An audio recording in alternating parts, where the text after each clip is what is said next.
zdaj razmišljala o tem, kako sta se videla sploh spoznala. Kar nekaj lepih skupnih trenutkov je že bilo, ampak od kje, kdaj? To je dobra zgodba. Ne, res moram jaz to kar takoj povedati. Takrat sem snemala eno oddajo Na zdravje in meni so rekli, da bo prišel en kuhar Lojze. In jaz sem pričakovala nekega starejšega gospoda Lojzeta. In potem pride takrat še, to je bilo res, mislim, po mojem, da 15 let nazaj, en mulc. Mulc, ki bo imel Lojze.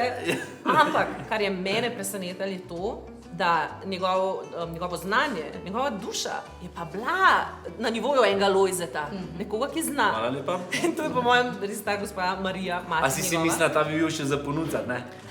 Malo sem si pa mislila, takrat si bil še bolj suhljat, zdaj, ko si poročen dest, pa res greha vreden. Zdaj pa ja. No, ampak tista otvoritev, ki jo on skozi omenja, to otvoritev, ko sem prišla sem, pred gostilno Kurenti. In sem si rekla, jaz spremljam za sabo in gled Kurenti. To me je res presenetilo.